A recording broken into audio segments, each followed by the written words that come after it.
Hello, everyone. All right, today we are going to talk about what to do to manage tough times in our life. All right, now, up front, what I want to say is that if you are dealing with things like anxiety or panic attacks, this is not the video for you. All right, these are more long-term situations that need long-term mental health professional care. All right, what I'm talking about when I'm talking about managing tough times is the following. All right, if you're going through a tough season in your life, all right, emotional turmoil, you have above average stress going on in your life, this is what I'm talking about as far as managing those tough times, all right? So for instance, some common things that I've dealt with either personally or with, friends of mine or with students, kids I coach, whatever, right? You have some sort of fight with a friend, right? And you're real down about it. You can't get it out of your mind.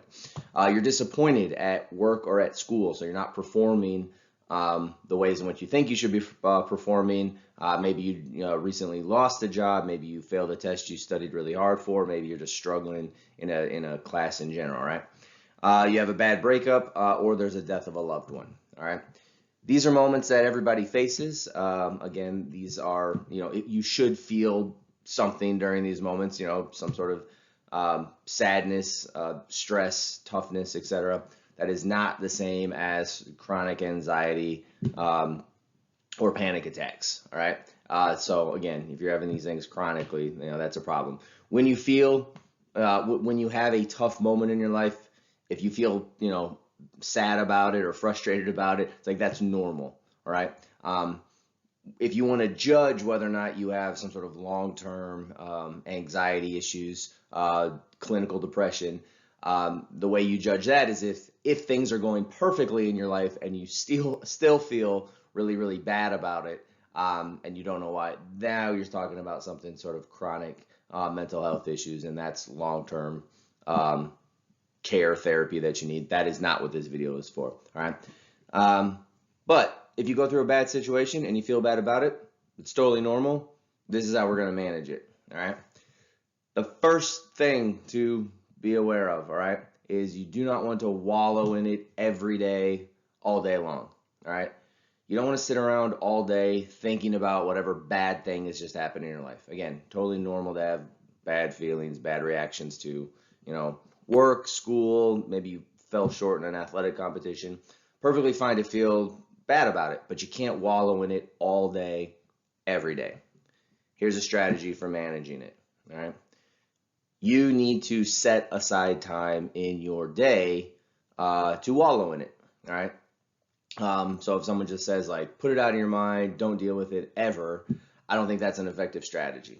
All right. What I do think is an effective strategy is saying, look, if I'm gonna wallow in it, if I'm gonna have some sad thoughts about it, let me do it in a way where it does not disrupt the productivity of the rest of my day. All right. Still got to go to school, still got to go to your job, still have to have other relationships. And so you want to make sure that you aren't interrupting all those good things that are going on in your life with this bad situation. So I'm totally fine. Let's say that you have a bad fight with one of your best friends, all right, and it dissolves the relationship entirely. I think it's totally fine, right? Setting aside, if you need to set aside 2 to 3 hours a night every night, right? That is less than wallowing in it all day, every day. All right. So 2 to 3 hours a night to sit around and, feel bad about it, eat some junk food, watch a sad movie, like whatever it is. Like you're like, wow, that's a lot of time to put aside to deal with this. But 2 to 3 hours a night, every night is better than all day, every day. All right. Now, if 2 to 3 hours a night, just you need to feel sad about it more frequently throughout the day. Maybe you start with 3 1-hour sessions in your day, right? So maybe you wake up at 7 a.m. and you're like, for the first day, I'm gonna feel this pain that I'm going through. Then I gotta stop feeling it at 8 o'clock. I gotta go to work, and then maybe at lunchtime, I'm gonna sit around and feel it again, and then later, one more hour late at night. All right. So again, it might seem like a lot. 2 3 hours a day, every day to wallow in it is a lot, but again, it's less than all day, every day. And there's so many people I come across who are wallowing in their emotional turmoil all day, every day. Every time I talk to them, um, they bring up this chronic, sad situation that's happened in their life. Um, and again, I think it's totally fine and appropriate to have these feelings, but you can't let it affect the productivity in every other aspect of your life. All right. Now, here's a little trick. After a few days, or let's say a week, now what you start to do for the strategy is you start to shorten the sessions or the time length. So let's say we're going with this first option, all right? It's like, look, I had a bad breakup. I need to, wallow in this stuff, and I'm gonna watch a sad movie every night for 2 hours, and whatever, beverage of choice or junk food you're gonna eat for 2 hours every night for a week. I'm gonna watch a sad romantic movie, and wallow in my nonsense. But that's the only time I get to feel bad about this situation. All right? You do that for the first week. The second week comes along and let's say, okay, can we not do it for 2 hours now every night? Can maybe we shorten it up to 1 hour every night? So instead of watching a whole movie, it's like listen to us some sad songs for a while, right? Okay, the third week, can we shorten that to 30 minutes a night, right? The fourth week, right? And then eventually you get down to a place where you're like, look, 2 months into this, every night for 10 minutes, as I'm winding down for bed, I allow myself to, feel sad and think about this situation and go through my emotional turmoil, right? But I'm only doing it for 10 minutes, right?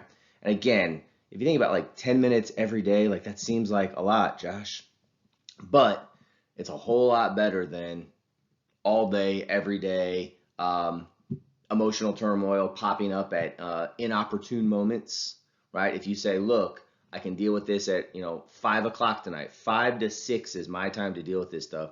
Then when that little emotion pops up, at 1 o'clock during a meeting, like I don't have to deal with this right now at 1 o'clock in a meeting. I can put it away and I can deal with it at 5 o'clock, right? Because I have myself a little scheduled time to deal with this difficult situation that's going on, all right? And this goes across the board with everything, all right? It's useful, right? Because again, you don't want the burden of multiple bad, stressful, emotional situations popping up throughout the day, and you feel like you don't have the time to deal with those, right? It's like this is popping up in my head right now. I'm in the middle of a work meeting. I feel like I need to address it, or I feel like I need to excuse myself from the meeting, or I feel like I'm gonna fall apart. You can't do that long term, right? But if you tell yourself, look, I know that every day from 7 to 9 p.m. I get to deal with this, then when those emotions do pop up, you say, hey, this emotion popped up, I'll deal with it later. You're able to sort of compartmentalize, right? And then that's the strategy, right? Every week you kind of try to scale back a little bit with the amount of time and sessions that you sort of have with yourself. And again, totally fine to feel bad when bad situations happen. This isn't about chronic anxiety or panic attacks or long-term depression, right? If you are feeling bad when life is good for you, that's something that needs some long-term intervention with the help of facilitation of other individuals involved, psychologist, therapist, whatever, right? I'm just talking about when you're just going through stressful things, but you still need to perform. You still need to perform at work. If you're an athlete, you still need to perform on the field. At school, you still need to turn in your homework. You still need to foster other relationships. Even if one of those relationships has fallen apart, you still have lots of other relationships to foster. All right?